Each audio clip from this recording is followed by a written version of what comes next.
Hey guys, Enchanting Gaming here. So today we finally found out what the two iconics are for the Wilds Unknown set, and unfortunately my disappointment in Ravensburger persists. Just throwing that out. Now, I have a weird little story that goes back to the beginning of March when I was trying to find out if the iconics had been released yet, and I typed in on the Brave browser, what are the two iconics for the Wilds Unknowns? And the AI put out its Merida and Buzz Lightyear. And I'm like, oh no. I'm like searching the internet, hoping this isn't for real. I could not find anything at the time at all saying that it was those two. And so I was like, okay, cool. Maybe we're in the clear on this. But then come find out today, nope, the AI was right. So it's like just spooky to me. Like, how did it know? Does it have access to their emails, their hard drives? Like, how? How did it possibly know? It makes absolutely no sense to me. I don't know of any single leak before today about these two cards, especially back at the beginning of March.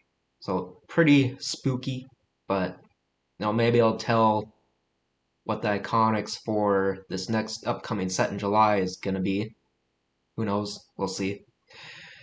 But jumping back to today's lore cast with this introduction of Merida and Buzz Lightyear into the Iconics world. Like, yeah, you guys, the art looks great. I like both of their art, but why are we stifling this set by doing these different IP characters? There's no reason, there's no like rhythm, rhyme to why you would go with these two together. There's absolutely nothing. Like I've talked about this in other videos. You have to go with same IP characters. It didn't have to be Buzz and Woody. You could have Mr. Potato Head with Rex, anything. Just same IP, preferably continuous background art. Mickey and Minnie was so awesome together. Like how whose idea is this at Ravensburger these past three sets to do what they've been doing? And then it's just like, come on. You stifle your set. It could have been, one of those to infinity and beyond sets, and now it's not. Like, no one's gonna care as much to pull Merida. They're all gonna be chasing this Buzz Lightyear. It just makes no sense. I mean, collectors, they would love to have two characters, same IP, preferably matching box art, even. Set them up on the shelf behind you. It would look magnificent with all of it together.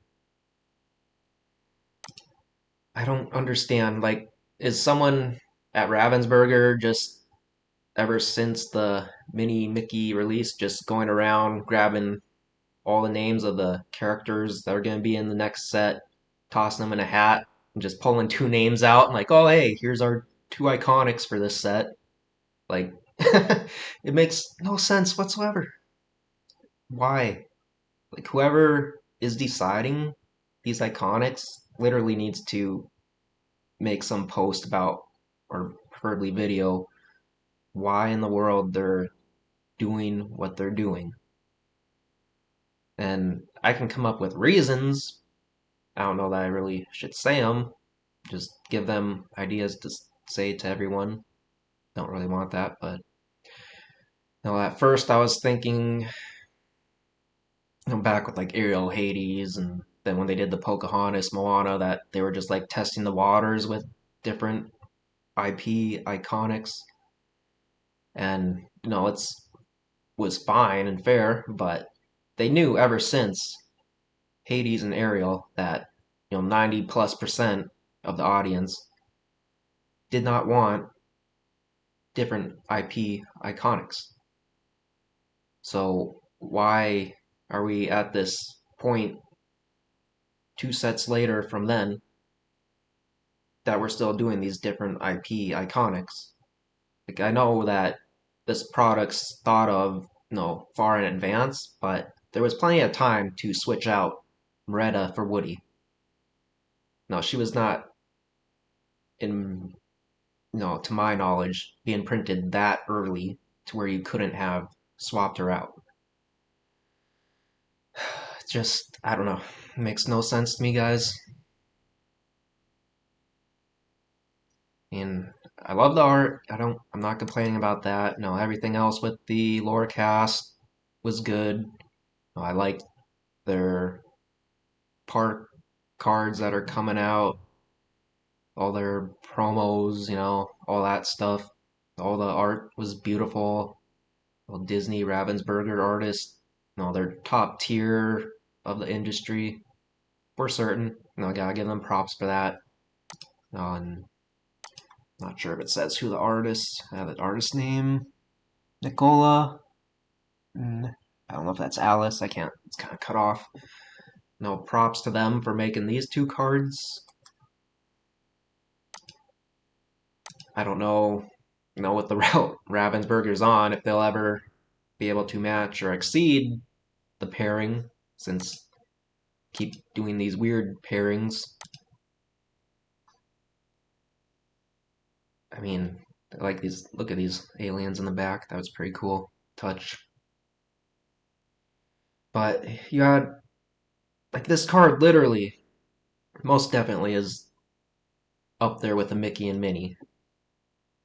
All they had to do was throw Woody in one, and they would have had another home run set. I don't know what to think going forward with this set. I've definitely lost some interest because they messed up the iconics again, but no, of course I'm still gonna buy and open it and stuff, and it's just a little bit of a downer they went this route for the third time in a row. I wonder how low these box prices are going to go now that we know they are not same IP. Will we end up touching $100 a box again? I'm in the doubtful field for that. So, I don't know. Will this product be readily available? Are people still going to be really wanting it because of Buzz Lightyear? Because this is a very awesome card. Not that Merida's bad either, but Buzz definitely, especially being the introduction of Toy Story. It was the whole purpose of the set, really. I mean, Pixar, Toy Story is their biggest IP. Why would you not put at least the two biggest characters as your mascot iconics? I don't. I will never understand it fully. I can come up with reasons, but it just makes absolutely not enough sense to me. One final thing I want to touch on is there's not much differentiating, like these winter spell iconics, for instance, from their enchanted counterparts. Like you literally could have took both of those iconics, tossed them in with these enchanteds, and most people aren't going to notice the difference, especially since even the rarity symbols look similar. Now, funny thing was, I had a Trova winter spell we opened, and we pulled the Pocahontas Enchanted, but my wife was thinking it was the iconic one for a little bit. So, I mean, obviously, that tells you a whole lot. There's not much of a difference whatsoever between Enchanteds and Iconics, at least in Winterspell. So, why not make it noticeable? Same IP, continuous background art, differentiate these cards. They're just, at this point, they're too similar. No, it's something to think about going ahead in the future. implement. By the way, guys, I'm not saying Merida's some bad card to be an iconic. Just putting that out there. She would have been great with someone else from her own IP. So now I think later on I'm going to do another video kind of touching on other stuff from the lore cast, such as upcoming sets and other card artwork, stuff going on with the theme park with the cards and stuff like that. But let me know in the comments, guys. Do you agree with my gripes on these iconics? Are you thinking something different? Interesting to find out from you. And with that, guys, I'll catch you on the next one.